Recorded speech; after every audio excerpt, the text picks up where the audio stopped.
जय जय रघुवीर समर्थ। नमः पार्वती पते हर हर हर Mahadev.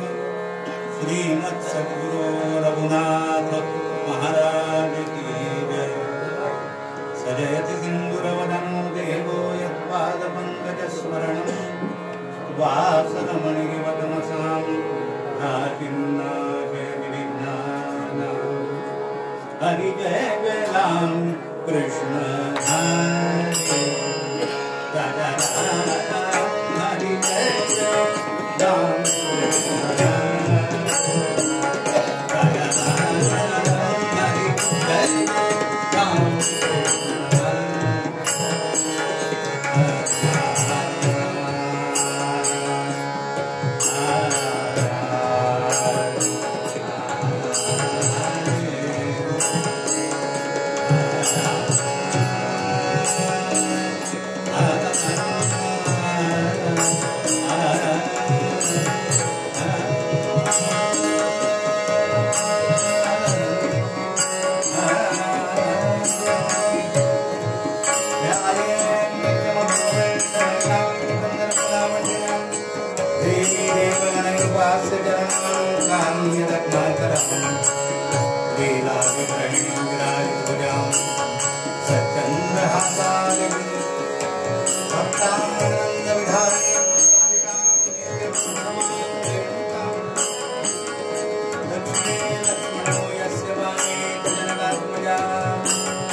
Thank you.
Ah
Thank you.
अधिकारी म्हणण्यापेक्षाही कायदेशीर शब्द वापरलेला आणखीन जास्त चांगला हक्कदार आहे.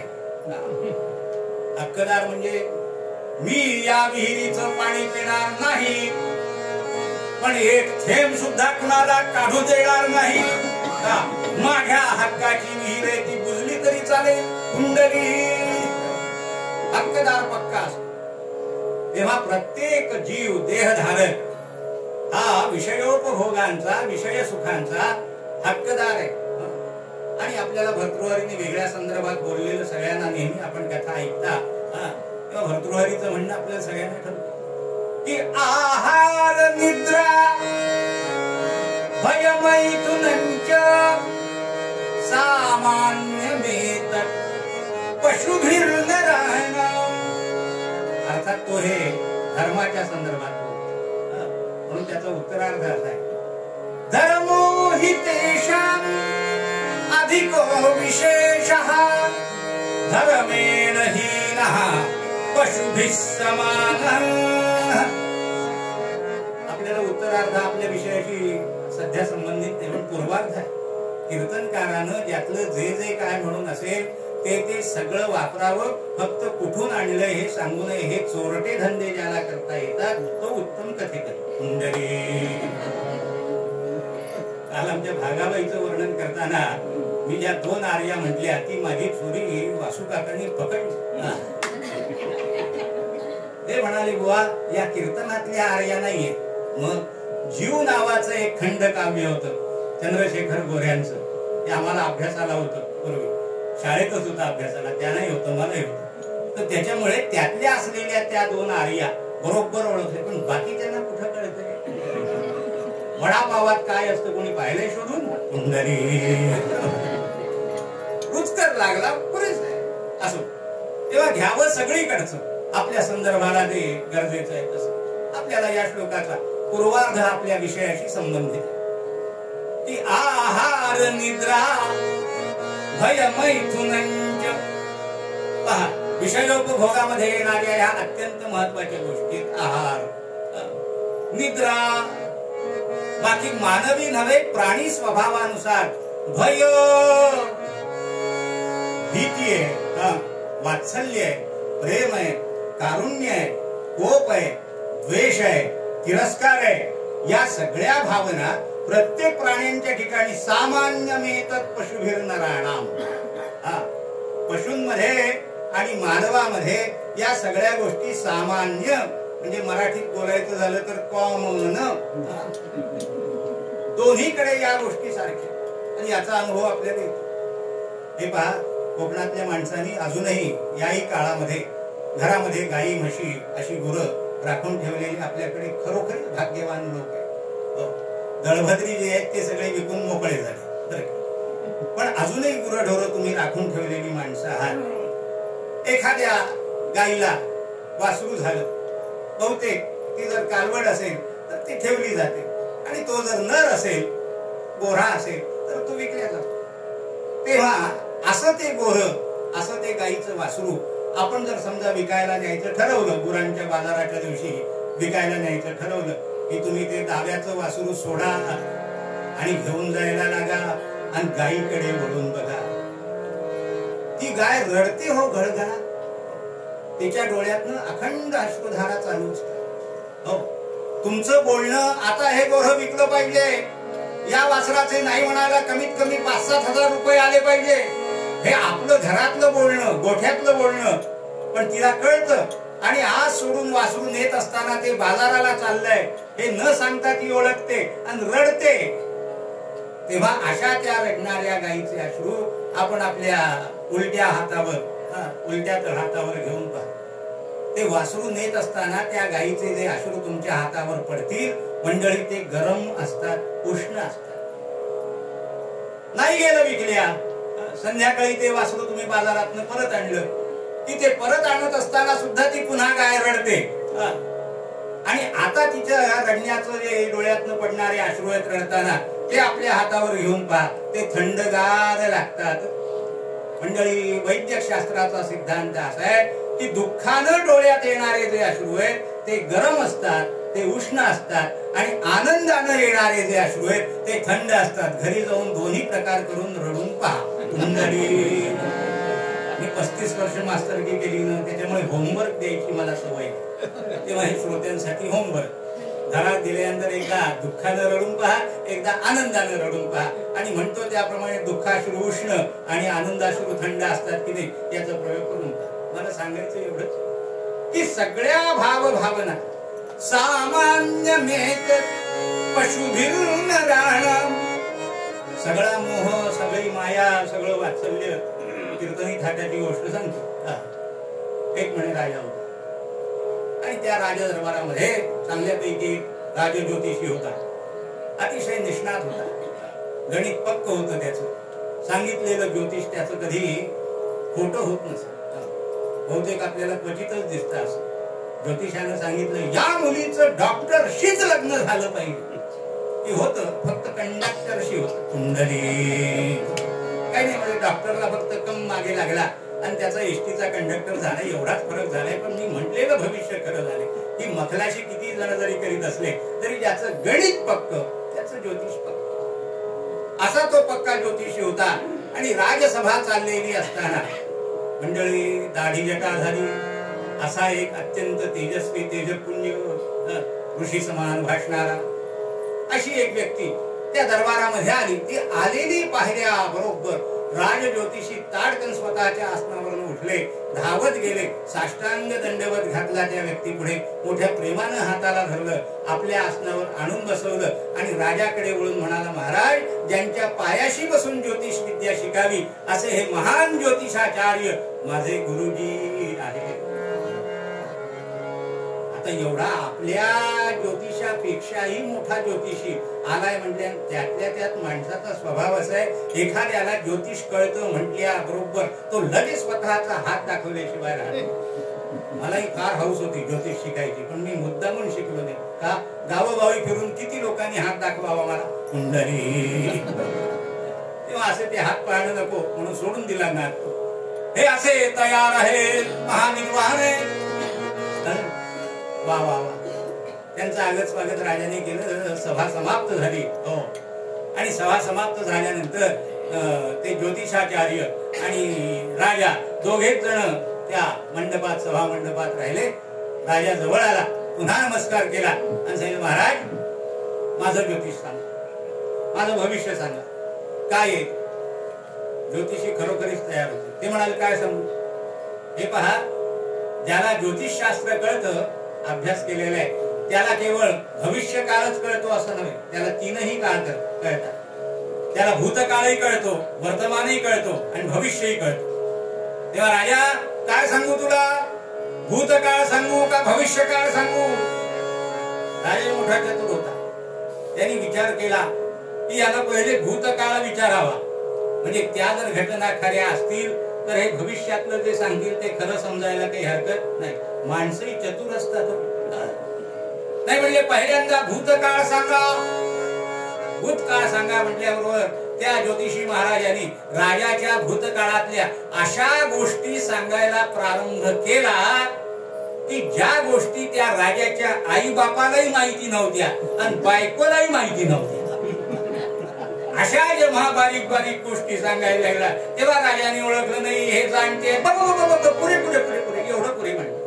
भविष्य काळ उघडा करून आणखीन आपली अधिक कीर्ती करून घेण्यापेक्षा जेवढं सांगितलं तेवढं पुरे. आता भविष्य काळ सांगा काय सांग. राजा तुमच्या या राजघराण्यामध्ये पिढ्यानपिढ्या तेच ते जीव पुन्हा पुन्हा प्रत्येक पिढीमध्ये जन्माला येऊन तिथले राजे झालेले आहेत. तू सुद्धा तुझ्या पणजोबाचा असलेला अवतार आहेस. त्याच्यामुळे तुमच्या या घराण्यामध्ये हे राजवैभव हे राज्य हे असं अव्याहत राहणार आहे. तो म्हणाल ते राहिलं वैभव राहणार आहे. तुला परचक्राचं शत्रूंचं भय हे नको. मुख्य भविष्य सांगा काय. मी केव्हा मरणार आहे ते गरज आहे. त्याला हात दाखवून अवलक्षण म्हणतात. मी केव्हा मरणार आहे अरे जाऊ दे आमच्या शास्त्राप्रमाणे मरण सांगू नये कळलं तरी सांगू नये असं आहे. नाही नाही पण सांगा. अरे नको. तो म्हणाला तुम्ही जर माझं मरण सांगणार नसाल तर मी राजा आहे आणि तुम्ही अतिथी आहात. तुमचं मरण मी निश्चित करू शकतो. कुंडली सांगा. सांगू सांगतो. आजचा वार कोणता म्हणला रविवार. वेळ कोणती साधारणतः संध्याकाळची वेळ होती 4-4:30 हो ना. मग राजा पुढच्या रविवारी या वेळेला तुझ्या दरबारातली सगळी माणसं तुला नदीवर पोहोचून पिठलं भात जेवीत असतील. कुंडली म्हणजे पुढच्या रविवारी माध्यान्ह समयाला तुमचं आयुष्य संपतंय. दचकला. हे काय आनंदाची गोष्ट आहे का? एखादा चांगला ज्योतिषी आम्हाला वाटलं वा तुम्ही 2 महिन्यांनी मग काय गोड बातमी सांगितली, घ्या पेढा, असं म्हणणार आहे कोणी? राजा दचकला. पण यांनी हात दाखवून लक्ष्मी त्याला धाक घातला तुझा जीव घेईन म्हणून. त्याच्यामुळे सांगितलेलं भविष्य ऐकणं राजाला क्रमप्राप्त होतं. ऐकलं. बरोबर. आणखीन त्यांचा सत्कार केला, त्यांची बोळवण केली आणि आपल्या युवराजाला बोलावलं. पण म्हणले हे पहा, त्या ज्योतिषी महाराजांना अनेक बारीक बारीक गोष्टी मी विचारल्या. ते म्हणाले तुम्ही पिढ्यानपिढ्या इथले राजे आहात. त्या ज्योतिषी महाराजांनी मला सांगितलं की फक्त एक पुढचा जन्म जो आहे तो जरा माझ्या अडचणीचा आहे. माझ्या कर्माप्रमाणे एका भुईकिड्याच्या जन्माला तुम्ही याल, पण तो भुईकिड्याचा देह सोडला की पुन्हा तुम्ही राजे व्हाल, म्हणजे राजघराण्यात जन्माला. असं सगळं बारीक सारीक भविष्य युवराजाला जे ज्योतिषांनी सांगितलं होतं ते सांगितलं. आणि सांगितलं 8 दिवसानंतर मी गेलो, म्हणजे मी जे जे सांगतो त्याप्रमाणे रोज सूचना देणं चाललं होतं. रोज सूचना देणं. 7 दिवस गेले. शनिवार उजाडला. मरणाचं काही लक्षण नाही. काही लक्षण. 24 तासावर मरण आलं. ते शनिवारच्या माध्यान्ह समयाला 12 वाजता काही लक्षण नाही. मरणाची अनेक लक्षणं दिसतात म्हणे. तुपाच्या परातीत, पातळ तुपाच्या परातीत जर तोंड आपण पाहिलं, आपला चेहरा पाहिला आणि त्या तुपात जर आपलं प्रतिबिंब उमटलं नाही, दिसलं नाही, तर समजावं 24 तासाच्या आत आपण संपणार. एवढं तू पहिल्यांदा आणा घरात. मग आंघोळ करून आल्यानंतर आपण सगळं अंग पुसतो पण तळपाय पुसत नाही. त्याच्यामुळे न्हाणी घराच्या बाहेर आलो की आपले ते ओले तळपाय जमिनीवर उमटतात. मग ज्या दिवशी आपण आंघोळ करून आल्यावर आपले ओले तळपाय न्हाणी घराच्या बाहेर जमिनीवर उमटलेले दिसणार नाही, त्या दिवशी समजावं 24 तासाच्या आत संपणार. त्याच्यामुळे मी रोज बाकी काही करीत नाही, पण न्हाणी घरातून आल्यावर पहिले मागे वळून म्हणजे आजची उद्याची कथा आहे. कुंडली. असं काही लक्षण नाही मरणाचं. पण तुम्हाला सांगतो शनिवार संपला, रविवारची सकाळ झाली, 9 वाजेपर्यंत काही नाही. आणि दिवसाचा पहिला प्रहर 9 वाजता संपला आणि राजाच्या अंगात हिव भरून आलं. थंडी भरली त्याच्या अंगात. थडथडा अंग उडायला लागलं. बघता बघता अंग तापलं. 1.25 असा ताप त्याच्या अंगामध्ये भरला. तो मेंदूत गेला. घडी घडी बेशुद्ध होतोय, शुद्धीवर येतोय, अशी त्याची अवस्था झाली. 11 वाजायचा सुमार झाला. राजांनी ओळखलं की ज्योतिषाचं भविष्य खरंय, आपली शेवटची वेळ आली. बोलावलं युवराजा. हे बघ, शेवटची गोष्ट सांगतो. माझा जीव गेल्यावर 15 दिवस संपले, म्हणजे राज्यात एक मोहीम सुरू कर. म्हणलं कसली? भुईकिडे मारण्याची. कारण हा देह सोडल्यानंतर मी एक जन्म फक्त त्या भुईकिड्याच्या जन्माला जाणार आहे. तेव्हा सगळे राज्यातले भुईकिडे मारून टाक, म्हणजे मी जन्माला आलेला असेल त्यात तू मारून टाकले सगळे भुईकिडे, म्हणजे त्यात मीही मरेन. आणि मेल्यानंतर लगेच मला पुढचा देह धारण करायचा आहे, तेव्हा तुम्ही तयारी तसा. कुंडली. तेव्हा असं युवराजाला सांगून 12च्या दरम्यान राजानं प्राण सोडला. सगळी प्रजा दुःखात बुडाली. दुखवटा पाहायला गेला. 15 दिवस उलटले. उदक शांत झाली. सगळं झालं. त्या गडबडीमध्ये युवराज महाराज राजे झाले. आणि राजा झाल्यानंतर बाकीच्या सगळ्या त्या कारभारामध्ये भुईकिडे मारण्याची मोहीम सुरू करायचं विसरला. 6 महिने गेले. आणि एके दिवशी आपल्या शाही बाथरूम मध्ये, न्हाणी घरामध्ये, त्याला उर्दूत शब्द आहे हमाम खाना.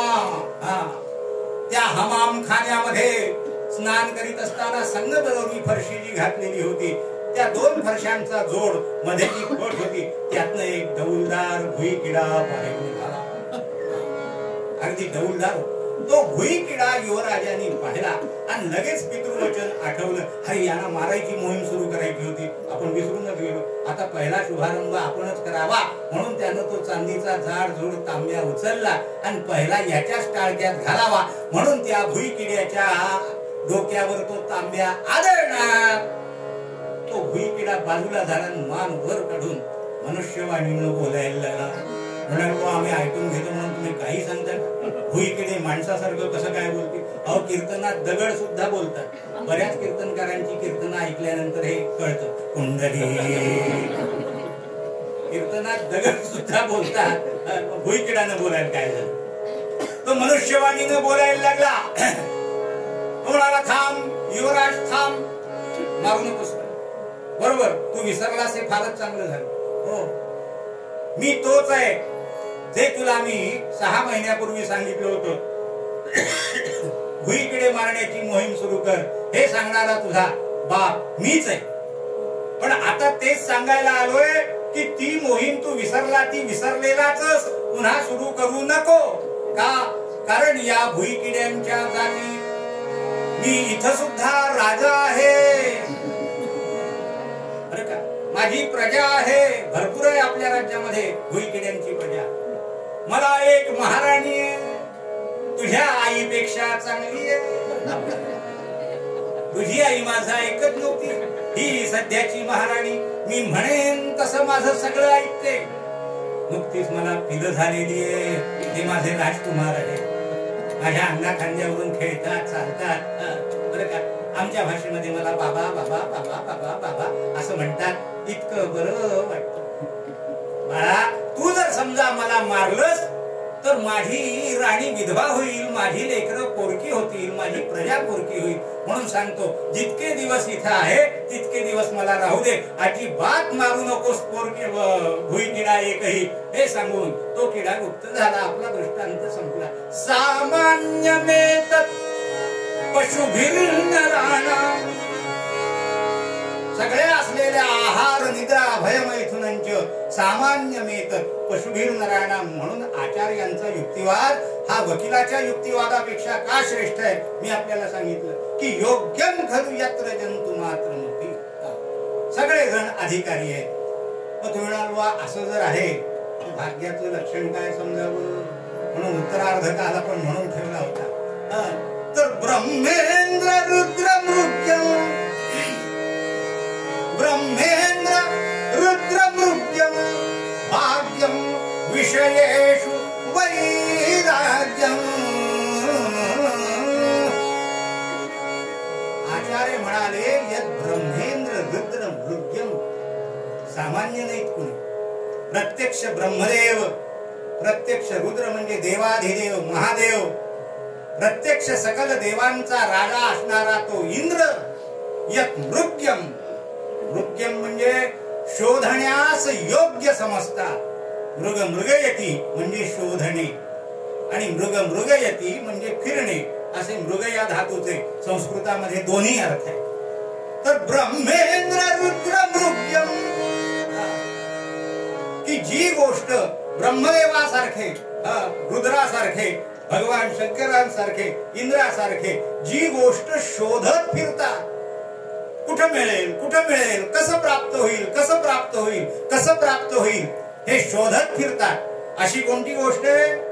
म्हणे विषयेषु वैराग्यम, विषयोपभोगाच्या ठिकाणी वैराग्य निर्माण होणं हे खरं भाग्याचं लक्षण आहे. तुम्ही म्हणाल, बुवा जे आम्हाला पटतं, जे आम्हाला आवडतं, जे आम्हाला हवंसं वाटतं, अगदी त्याच्या विरुद्ध तुम्ही कीर्तनकार लोक बोलता, म्हणून तर तुमची कीर्तन चालत नाही. कुंडली कीर्तनाचा श्रोता कमी होण्याचं कारण काय? ते हे असलं की जे आम्हाला अत्यंत आवडतं, हवंसं वाटतं, ज्यात आम्ही रमलो, अशी गोष्ट भाग्याचं लक्षण नाही, ते दुर्भाग्य आहे.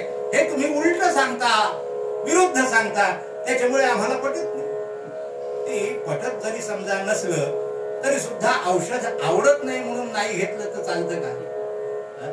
म्हणजे औषधाची चव फार वाईट, कडू लागते, त्याचा दर्प फार भयंकर आहे, त्याच्यामुळे जाऊ दे, या रोगानं मी मरतो पण औषध मात्र घेणार नाही असं करतो. चिरफाड कोणाला हवीशी वाटते का? पण डॉक्टरांनी सांगितलं ऑपरेशन केल्याशिवाय तुमचा हा रोग जाणार नाही, बरं वाटणार नाही. सांगतो, महाराज मला अगदी चांगला अनेस्थेशिया जोरदार द्या आणि 4 हात फाडा. आवडत नाही ती गोष्ट, पण आवडत नाही म्हणून आपल्या हिताची आहे म्हणून करायचं नाही असं करतो का आपण? मंडळी, तत्वज्ञान आवडेन असंच असतं. तत्वज्ञानासारखा, फिलॉसॉफी सारखा अत्यंत रुक्ष, अत्यंत कठोर आपल्याला सांगतो दुसरा विषयच नाही.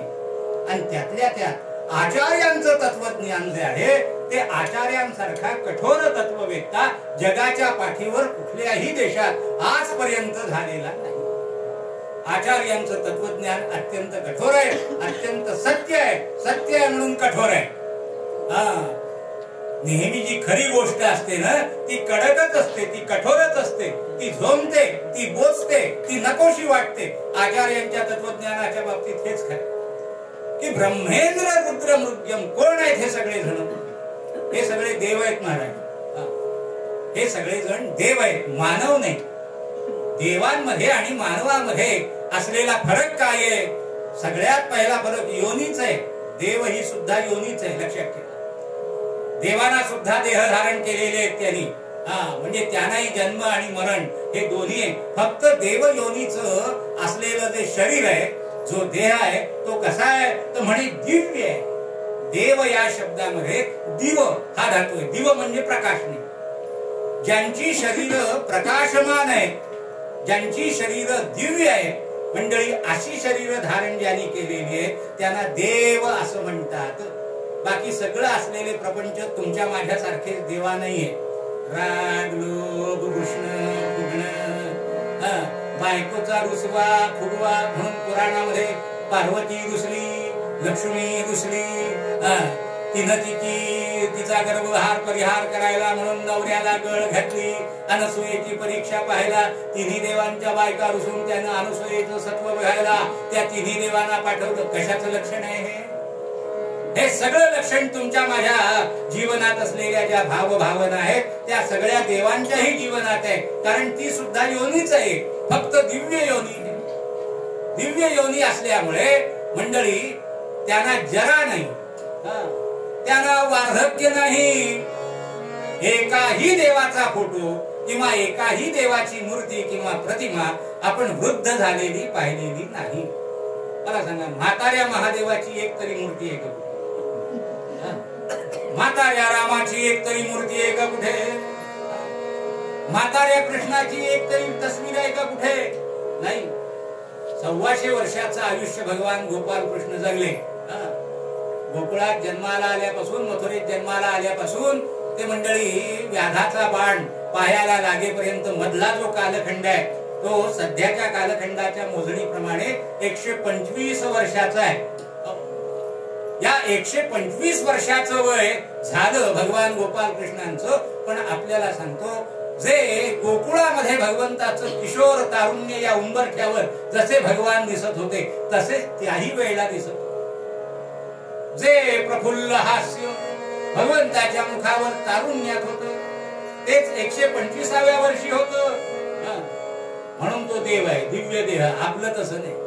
25व्या वर्षीचा फोटो पाहता हा रुबाबदार हँडसम, आणि 80व्या वर्षीचा फोटो पाहता मसाला भरून ठेवलेला प्राणी कुंडली इकडून तिकडून वाकडा तिकडा झाले. तेव्हा असा दिव्य देह धारण करणारे हे देह आहेत, त्यांना जरा नाही म्हणजे रोग नाही. आता लोक तुम्हाला सांगतो फार हुशार झाले. अगदी नावागावाचंही सांगतो, म्हणजे पुण्याला आमचं पुणे नव्हे, त्या पुण्याला आमचं नागपूर. तेव्हा त्या पुण्यामध्ये डॉक्टर गोविंद खरे नावाचे एक डॉक्टर होते. ते कीर्तनही करीत असत. त्यांनी इतके अफलातून शोध लावले. काय आमचं त्यांचं काय व्हायचं ते झालं, 2-2 गोष्टी होऊन व्हायचं ते झालं. पण त्यांनी इतके अफलातून शोध लावले होते. ते म्हणाले, डायबिटीसचा पहिला पेशंट गणपती कुंडली याच्या बापानं जाऊन पाहिलं की मधुमेहाचा पहिला असलेला रुग्ण जर कोण असेल तर तो म्हणजे भगवान गजानन. त्याला मधुमेह होता हे मी सिद्ध करू शकतो. म्हणून काय त्याची असलेली जी वर्णन होती पुराणांतरी याच्यातरी, त्या वर्णनांच्या आधारे गणपतीला डायबिटीस होता हे गोविंद खरे सांगत असत. ते स्वतःच त्या रोगानं मेले पुढं. कुंडली असं बोलणारे तसंच जाणार ना. दशरथाला काय तर म्हणे हाय बीपी होतो, हे रामायणाच्या आधारानं ते सिद्ध करीत असत. पण आपल्याला सांगतो हे व्याख्येत बसत नाही. देव त्यांना म्हणायचं की ज्यांना जरा नाही, ज्यांना वार्धक्य, जरा म्हणजे रोग, ज्यांना रोग नाही आणि ज्यांना वार्धक्य नाही, मरण आहे पण इच्छेनं आहे. आपण केव्हा देह ठेवायचा हे देव ठरवू शकतो. त्या देवाचेच असलेले अंशावतार जे सत्पुरुष आहेत, जे महात्मे आहेत, जे संत आहेत मंडळी, हे सुद्धा आपला देह आपण केव्हा ठेवायचा हे ठरवू शकतात. नाथांच्या जीवनामध्ये एकदा नाही 3दा गेलेले नाथ पुन्हा उठून बसल्याचा उल्लेख आहे त्यांच्या चरित्रात. नेहमीप्रमाणे आपला अंत समय जवळ आला म्हणून नाथांनी सगळ्यांना सांगितलं हो, आणि देह ठेवला. सगळे लोक पैठणातले जमले आणि भजनाच्या दिंड्या पुढे लावून नाथांची अंत्ययात्रा निघाली. ती टवाळकट्ट्या जवळून जायला लागली. या पैठणामध्ये एक टवाळकट्ट प्रत्येकच गावात असतो, पण पैठणातला जास्त प्रसिद्ध होता. तेव्हा त्या टवाळकट्ट्या जवळून ती अंत्ययात्रा जायला लागली. ते टवाळ बसले होते त्या कट्ट्यावर. ते म्हणले, पाहिलं काय सोद्या हा फुकट्या, जन्मभर लोकांच्या जीवावर जगला. हरिभजन करा, हरिभजन करा, हरिभजन करा. लोकांनी ते घरात आणून दिलं, समोर ठेवलं, त्याच्यावर यांचं आयुष्य गेलं. आणि आता गेल्यानंतरही एवढा मोठा हा म्हशीसारखा देह त्या चौघांच्या खांद्यावर आहे आणि हा आरामात वर झोपलाय.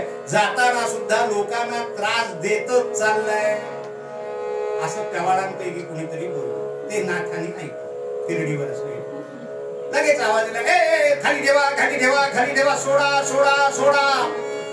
बरोबर म्हणले, टवाळ म्हणतात ते बरोबर आहे. त्याच्यामुळे नंतर जाऊ म्हणजे सोडा मला. कुठल्या तिरडीवर पुन्हा घरी या. पुन्हा काही दिवसांनी ठरवलं की आता तिरडीवरून जायचं नाही, आता आपण होऊन जायचं स्मशानापर्यंत म्हणून निघाले. तो लोक पुन्हा पोचवायला भजन करीत यांच्या पुढं पुढं पुढं पुढं.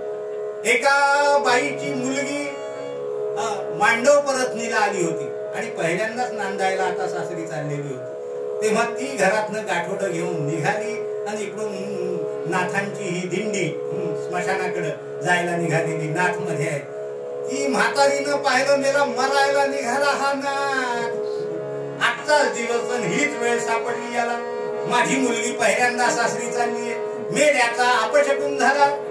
नाथांनी तिला हात जोडले, ठीक आहे म्हणले, नंतर बघू. परत आले घरी.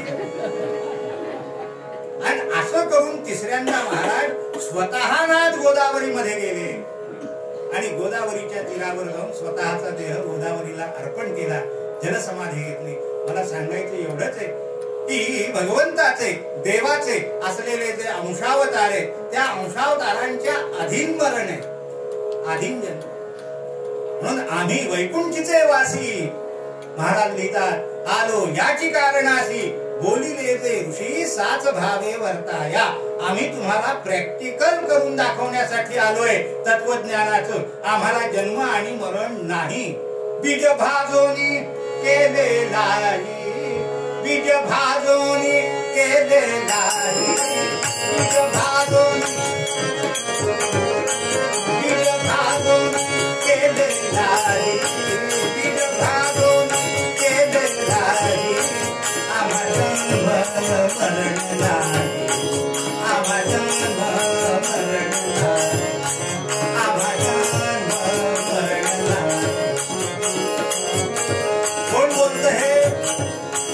भगवंताचे असलेले अंशावतार. अवतार मीमांसेमध्ये गर्गसंहितेत ईश्वराचे 6 प्रकारचे अवतार सांगितले. त्यातला अंशावतार म्हणजे सत्पुरुष. त्या सत्पुरुषांमध्ये सुद्धा मंडळी महान कार्य करणारे जे महापुरुष असतात, ज्यांना आपल्या भाषेमध्ये युग प्रवर्तक म्हणतात, ते सत्पुरुष वेगळे. आणि ठिकठिकाणी ठराविक असलेल्या कार्यासाठी अवतार घेणारे, जन्माला येणारे जे, त्यांना अंशावतार म्हणतात. म्हणजे आपल्याला सांगतो, भगवान दत्तात्रेयांचा श्रीपाद श्रीवल्लभ हा अंशावतार. स्वामी नृसिंह सरस्वती महाराज अंशावतार. पण वासुदेवानंद सरस्वती स्वामी महाराज हे अंशावतार आहे. यात कुणाला लहान मोठं ही असं क्लासिफिकेशन लावू नका, वर्गीकरण लावू नका. त्या अवताराची मीमांसा केल्यानंतर, अवतार कार्याचं स्वरूप पाहिल्यानंतर मंडळी अभ्यासानं आपल्या लक्षात येईल की हे जे बोलणं आहे हे बोलणं शास्त्राला धरून आणि तर्काला धरून. म्हणून भगवंताचे अंशावतार ते सुद्धा सांगतात. आम्हा जन्म मरण नाही, आम्हा जन्म मरण नाही, पीठ भाजोनी केले नाही, पीठ भाजोनी केले नाही, आम्हा जन्म मरण नाही, आम्हा जन्म मरण नाही, आम्हा जन्म मरण नाही. आम्हाला जन्म आणि मरण नाही. बोलण्याचा मुद्दा काय, तात्पर्य काय की जे दिव्य देह धारण करणारे आहेत त्यांना जरा, वार्धक्य आणि मरण आहे, परंतु ते इच्छेनुसार. मग मला सांगा, इतकं अधीन आहे स्वतःच्या. आपली विषयोपभोगातली सगळ्यात मोठी अडचण कोणती आहे माणसाची, तुमची आमची? विषयाची साधनं सगळी उपलब्ध असतात, पण विषय भोगण्याचं जे यंत्र आहे ते यंत्र क्षीण होत नाही का? हे पहा, अगदी प्रत्येकाच्या आयुष्यात असं घडलंय. बहुतेक सगळ्यांची लहानपण, निदान आमच्या पिढीतल्या माणसांची लहानपण तोंडात चांदीचा आणि सोन्याचा चमचा घेऊन जन्माला येणारे फार थोडे. ज्या काळातनं आम्ही आलो मंडळी, त्या काळामध्ये घरात गरिबी किंवा अगदी सामान्य स्थिती ही बहुतेक सगळ्याच माणसांच्या जीवनामध्ये होती. पण तुम्हाला सांगतो, त्या काळात काय काय नाही करावं लागलं. अहो, त्या काळामध्ये 1970-71 बांगलादेशाच्या युद्धाच्या वेळेला ती लाल ज्वारी मिलो म्हणत तिला, ती इतकी उष्ण की 4 दिवस जर समजा तुम्ही ती भाकरी नेमानं खाल्ली तर 5व्या दिवशी रक्ताची धार लागेल काय, इतकी असलेली उष्ण. पण तुम्हाला सांगतो, ती मिलोची ज्वारी सुद्धा या देहाने पचवली. अगदी शिळ असो, कडक असो, चवीचा असो, बेचव असो, उग्र असो, ते सगळं पचवलं. आणि आता तुम्हाला सांगतो, घरात दह्या दुधाच्या तुपाच्या नद्या वाहत आहेत, तर डायबिटीस. कुंडली म्हणजे काय झालं? म्हणजे विषयोपभोगाची साधनं सगळी आहेत, भरपूर आहेत. कुबेर या नावाला साधावी अशी आहे, पण भोगणार जे साधन आहे हे साधन थकलं. अगदी 50 लाडू पैज लावून खातो म्हटलं तर तुम्हाला सांगतो, 50 लाडू पैज लावून जर खाल्ले तर 13व्या दिवशी तेवढे लाडू खाणारे ब्राह्मण बोलवावे लागतील ना. ही अवस्था आहे ना. म्हणजे आमची अडचण काय आहे? आमची अडचण मुख्य ही आहे की विषयाची साधनं भरपूर असतात, पण ते विषय भोगणारा जो देह आहे हा देह मात्र कमकुवत होत जातो. अगदी ऊस खावासा वाटला म्हणून कवळी मसमस करीत, तुम्हाला सांगतो, त्यानं ते ऊसाचं कांड हातात घेतलं, कचकन कवळीचे समोरचे दात त्या ऊसात खुपसले आणि ऊस ओढला, तो कवळी बाहेर. 4 दात मोडले, त्या पुन्हा नवीन करायला. ही अवस्था.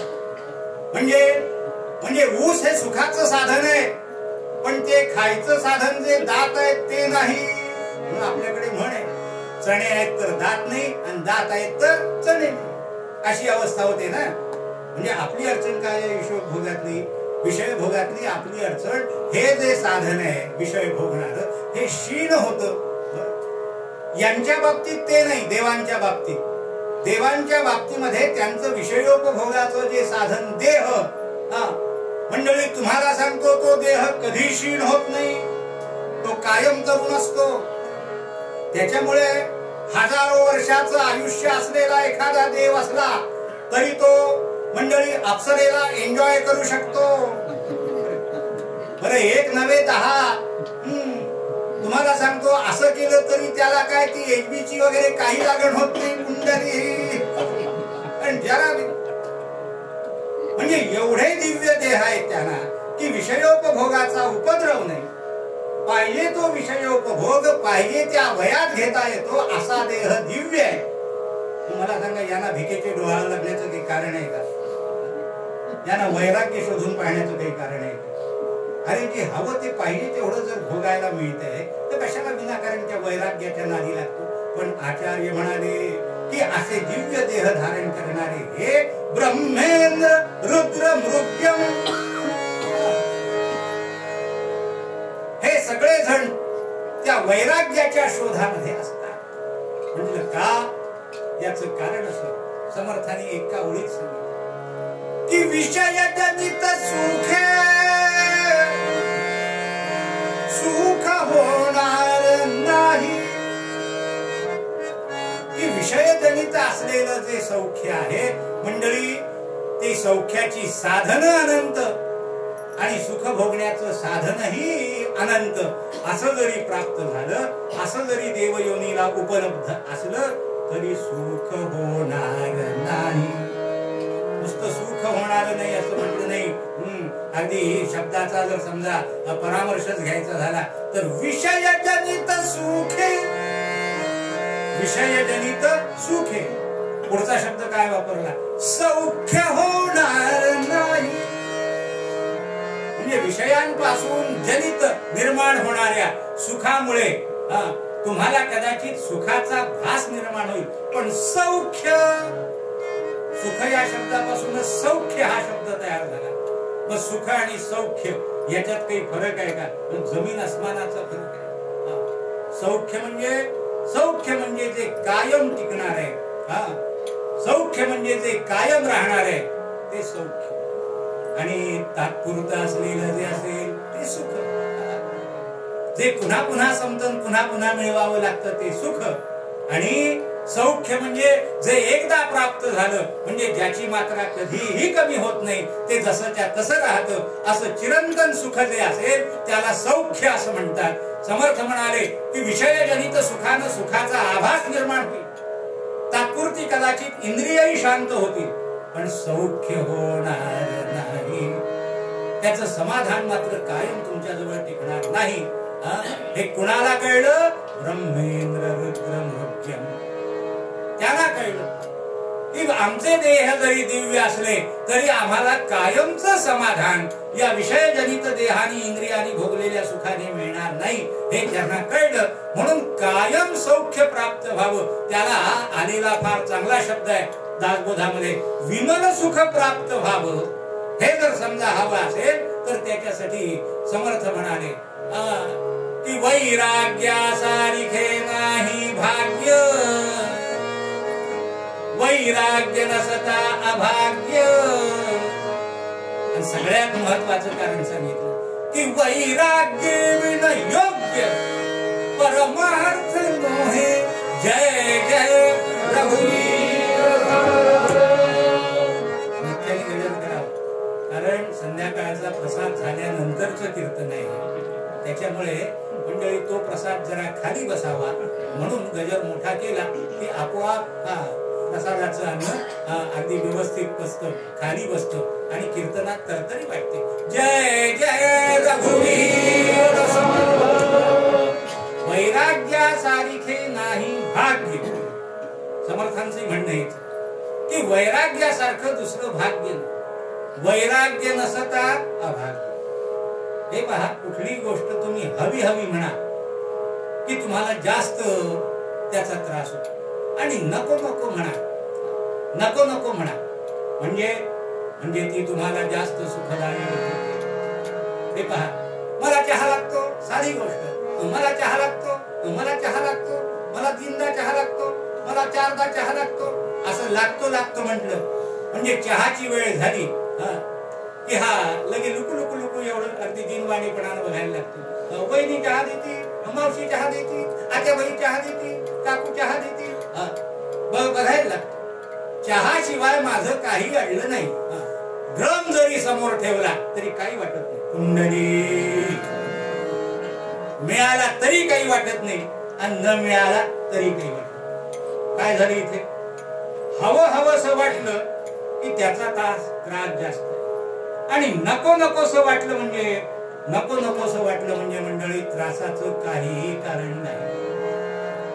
आपल्याला सगळं हवं, मला हे लागतं, मला ते लागतं, मला हे चालत नाही, मला तसंच लागतं. बघा आपल्या सगळ्या सवयींच्या बाबतीमध्ये हे परीक्षण करून बघा, आणि तसं न झालं म्हणजे त्याचं दुःख आहे. बायको असेपर्यंत अगदी पहिल्या वाफेचा भात आणि अगदी तव्यावरची गरम वाफेनं फुगलेली पोळी ही तुमच्या पानात घातली, सून घालील काय? मग सून वाईट, कुंडली. सगळ्या घरामध्ये असलेली भांडणं, तंटे, 2 पिढ्यांमधला असलेला संघर्ष जर कशामुळे असेल तर बाकीच्या गोष्टी सगळ्या सोडा, आपण बारकाईनं निरीक्षण करून पहा. या बारीक बारीक आमटीन, भात, पोळीन, भाजीन, कोशिंबीर, चटणी ही भांडण्याची खरी कारण आहे. कारण मला ते हवं तसं मिळत नाही. निरूपणातला परमार्थ मंडळी प्रपंचातला आहे. तो काही ब्रह्मसत्यम जगन मिथ्या या अद्वैत सिद्धांतातला पूर्वरंग सांगत नाहीये मी तुम्हाला. आपल्या जीवनात जे आपण अनुभवतो मंडळी तोच पूर्वरंग सांगतो. हवंसं वाटलं म्हणजे वैराग्यासारिखे नाही म्हणायला शिका. मानसशास्त्रामध्ये नवीन प्रवास जो आलाय गेल्या 10-15 वर्षामध्ये, त्यातल्या त्यात विशेषतः बाल मानसशास्त्र जे आहे त्याला चाइल्ड सायकोलॉजी म्हणतात. मंडळी यात आलेला जो नवीन प्रवाद आहे तो प्रवाद असा आहे की तुम्ही मुलांना स्वतःच्या अपत्यांना नाही म्हणायला शिका. त्याने म्हटलं वा मला 5 स्टार चॉकलेट पाहिजे, चॉकलेट बरं आणूया. तू एक मागतो का? मी तुझ्या दोन्ही हातात 2 देईन की कार्ट तुमच्या उरावर बसलंच म्हणून समजा. मग त्याला मला अमुक एक पाहिजे, नाही मिळायचं नाही असं म्हणा. आणून द्या, 2 नाही 4 आणून द्या. पण पहिल्यांदा त्यानं मला हवंय म्हटल्यानंतर पहिले त्याला नाही म्हटल्यानंतर आपल्याला हे मिळणार नाही याची खात्री झाल्यानंतर त्याला जे मिळेल त्याचा आनंद दुप्पट वाढेल, चौपट वाढेल. आणि मागितल्यानंतर आपल्याला सगळं मिळतंय असं म्हटल्यानंतर मंडळी त्याला जे मिळतंय त्याचा आनंद नाही आणि त्याची मागणी कधीही कमी होणार नाही. हा मानसशास्त्राचा सिद्धांत. मला सांगा, सायकोलॉजी आणि वैराग्यशास्त्र आहे की नाही जवळचं? कुंडली. हे केवळ लहान मुलांच्या बाबतीत, हे तुमच्या माझ्या सगळ्या मोठ्या माणसांच्या बाबतीत सुद्धा हेच आहे की मला नाराज होऊ नका, आत्मवंचना करू नका, स्वतःशी प्रतारणा करू नका. परंतु हे जर मिळालं नाही तरी माझं काही फारसं अडणार. आमचे दादगणू महाराज कीर्तनाच्या संदर्भात एक असं म्हणत असत. ते म्हणत सगळे बुवा पोटासाठी फिरतात. आपल्याला 2 पैसे मिळावे, मानधन मिळावं, बिदागी मिळावी, सगळे जण. आणि मग त्यातनं काय होतं, नाना तऱ्हेचे व्यवहार जे, नाना तऱ्हेचे जे अनुभव आहेत त्यातनं निमंत्रकांना सुद्धा बुवांकडनं वाईट अनुभव येतात आणि बुवांना सुद्धा निमंत्रकांकडनं वाईट अनुभव येतात. म्हणून त्यांनी सांगितलं की कथा करताना एक गोष्ट कथेकऱ्यांनी हातात झान धरणाऱ्यांनी कायम लक्षात ठेवा की कथा हे आपलं भांडवल आहे. कथा हे आपलं भांडवल आहे. आणि लोक जे काय आपल्याला देतात, ओवाळणी म्हणा, आरती म्हणा, बिदागी म्हणा, मानधन म्हणा, हे जे देतात हे त्याच्यावरचं असलेलं व्याज आहे. हे त्याच्यावरचं असलेलं व्याज आहे. ते व्याज मिळालं काय आणि न मिळालं काय, तुमचं मुद्दल कायमच आहे. तुमच्या मुद्दलात काही फरक पडत नाही. उलट ते जितकं तुम्ही वापराल तितकं ते समृद्ध होत जातं. कारण कीर्तन ही विद्या आहे, कीर्तन ही कला नाही, कीर्तन ही विद्या आहे आणि उपासना आहे. त्याच्यामुळे विद्येचा वापर तुम्ही जेवढा जास्त करावा तेवढी ती अधिक वाढते. त्याच्यामुळे मुद्दल तुमचं सतत वाढत राहील. व्याज समोरच्याच असलेल्या ऋणकोला कधीतरी लाज वाटेल आणि तो दान दुपटीने देईल. कुंडली. याच्यावर विश्वास ठेवा. तसा आहे जीवनात सुद्धा की मला हवंय हे म्हटल्यानंतर मंडळी अधिकाधिक अपेक्षा वाढत जातात.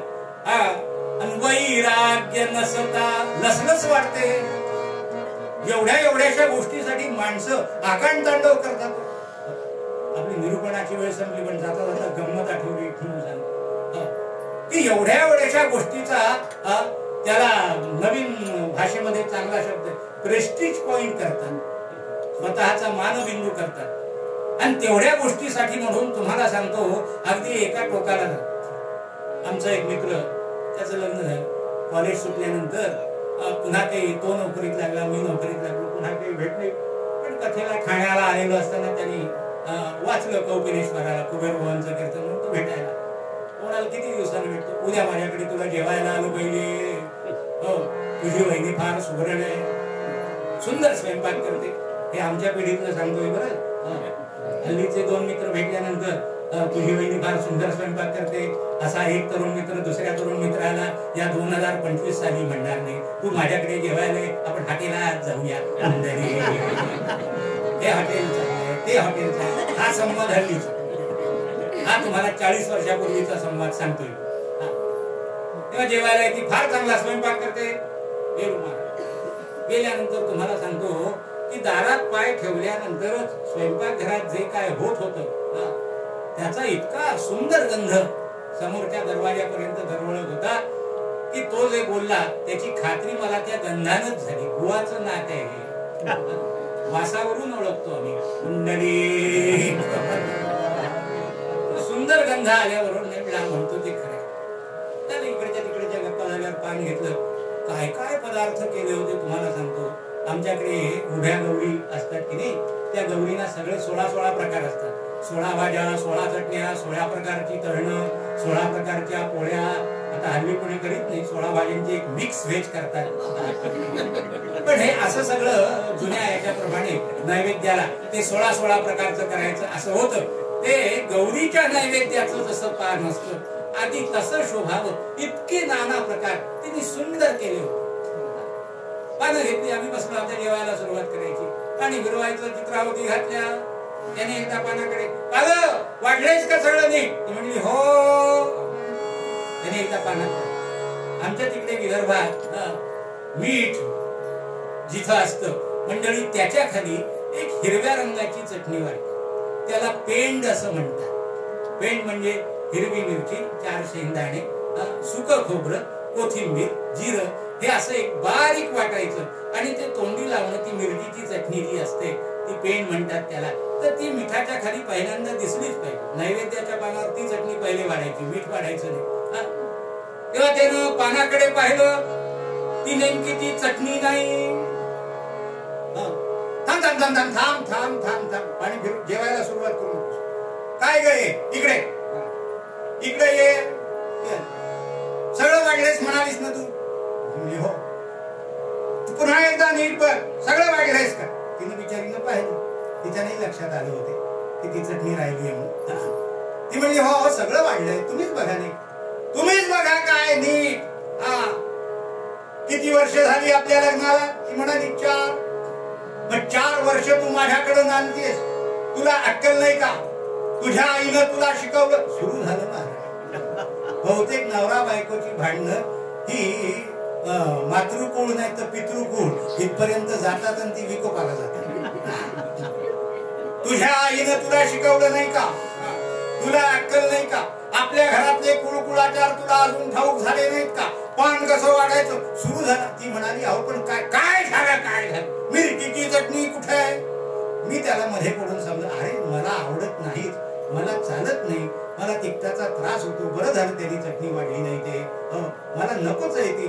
तुला हवी असो का नसो पण पानात का नाही? तुम्हाला सांगतो जवळजवळ 1.25 तास ते भांडण झालं आणि 1.25 तास भांडण झाल्यानंतर सरते शेवटी चुलीत गेलं तुझ्याकडचं जेवण, मला आता जेवायचंच नाही असं म्हणून मी उठून सरळ खोलीवर आलो. कुकर लावला आमटी भाताचा, डाळ भाताचा आणि घरात खोलीवर येऊन कीर्तनाच्या ठिकाणी येऊन जेवलो. मला आपल्याला सांगायचं एकच, वस्तू केवढी एवढी, तिची किंमत काय एवढीशी. पण तुम्हाला सांगतो वैराग्य नसता अभाग्य. एवढं चांगलं वाढलेलं सुग्रास पान मंडळी मला जेवायला बोलवलं, ते माझ्याही पोटात गेलं नाही आणि त्याच्याही पोटात गेलं नाही. हे अभाग्य नाही, हे दुर्दैव नाही. समर्थांचं बोलणं खरं आहे का खोटं आहे? वैराग्या सारिखे नाही भाग्य, वैराग्य नसता अभाग्य. बरं बाकीचं जाऊ देत प्रपंचाचं, समर्थांचं हे विधान लक्षात ठेवण्यासारखं आहे की वैराग्य विण योग्य परमार्थ. प्रपंच सुद्धा वैराग्याशिवाय होत नाही. तुम्हाला सांगतो, ज्या माणसाने अत्यंत गरिबीमध्ये आपली लेकरं शिकवली, मोठी केली, डॉक्टर केली, इंजिनियर केली, वकील केली, प्राध्यापक केली, उद्योजक केली, त्या बाई बापांना विचार, ठिगळं लावून लावून पॅन्टी घातली आहेत महाराज. एक वेळचं जेवून एक वेळ उपास केलेला आहे बर का. स्वतःची हौस मौज त्या माता पितरानं मुरडली आहे, मारली आहे. तेव्हा ती मुलं एवढं शिकली, तेव्हा ती मुलं मोठी झाली. साधं प्रपंचात एक मूल शिकवायचं म्हटल्यानंतर आई बापांना किती गोष्टींना नाही म्हणावं लागतं किंवा किती गोष्टींकडे पाठ फिरवावी लागते. मग याला वैराग्य म्हणायचं नाही. ते जर त्यांनी केलं, जाऊ दे पोरं शिकतील तर शिकतील त्यांच्या नशिबाने, आपण आपली मौज मजा करीत राहूया, शॉपिंगला जाऊ, सिनेमाला जाऊ, हॉटेलिंग करू, मातीत जाऊ, मसणात जाऊ, असं जर समजा त्यांनी म्हटलं असतं, पोरांना त्यांच्या नशिबावर सोडून दिलं असतं, तुम्हाला सांगा काय झालं असतं? काही नाही. आई बापांचा संसार आनंदाचा झाला असता, लेकरांचं काय झालं असतं त्यांचं नशीब. पण तसं होत नाही प्रपंचात. कुणाला तरी मुरड घालावी लागते, कुणाला तरी स्वतःचं आटपावं लागतं, आवरावं लागतं, तेव्हा कुणाच्या तरी जीवनाचं कल्याण होतं. हे सुद्धा वैराग्यच आहे आपल्याला सांगतो. म्हणून वैराग्य असं असतं, इतकं सोपं असतं की वैराग्याची असलेली शास्त्र शुद्ध व्याख्या काय केलेली आहे महाराज ते उद्याच्या निरूपणामध्ये पाहू. पण वैराग्य नसता अभाग्य, वैराग्य विण योग्य परमार्थ मोहे. महाराज जे म्हणतात भाग्यवंत आम्ही विष्णुदास जगी, अभंग प्रसंगी धैर्यवंत. याचं जर कारण काय असेल तर आम्ही जे साधन केलंय, जी भक्ती केलीये ती वैराग्य युक्त आहे. म्हणजे कशी काय?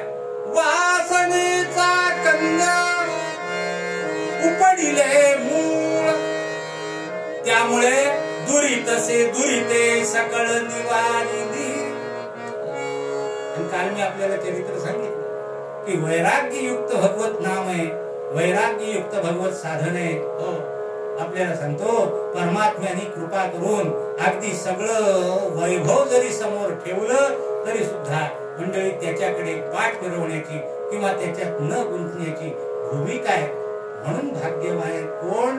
विष्णुदास. म्हणून भाग्यवान आहे भगवत भक्त, म्हणून भाग्यवान आहेत संत. हे असं संत चरित्र आज आपण आपल्या उत्तर रंगाने पुढे पाहायचं आहे. म्हणून महाराजांचे जे उद्गार आहे ते आपल्याला सांगतो तर्क शुद्ध, शास्त्र शुद्ध. कुठलंही शास्त्र आपण लावा, मानसशास्त्र लावा, अर्थशास्त्र लावा, अध्यात्मशास्त्र लावा, वेदोपनिषदातला वेदांत जो आहे तो वेदांत शोधून पहा. महाराजांचं हे असलेलं वचन, हा असलेला त्यांचं प्रतिपादन हे सत्य सगळ्या स्तरावर सत्यच आहे. म्हणून आपल्या अंतःकरणात भाग्यवंत आम्ही विष्णुदास जन, भाग्यवंत विष्णुदास जन, भाग्यवंत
भाग्यवंत आम्ही, आम्ही भाग्यवंत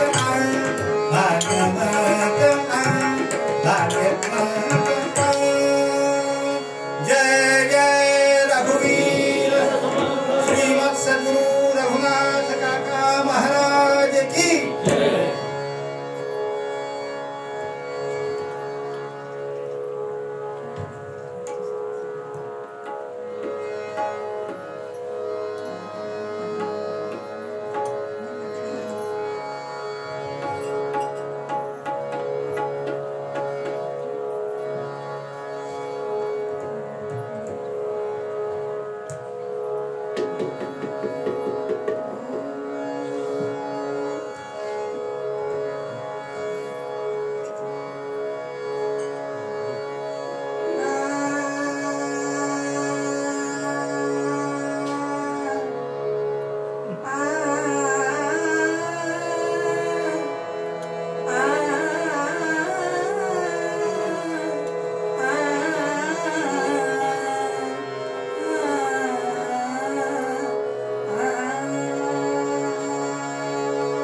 नदी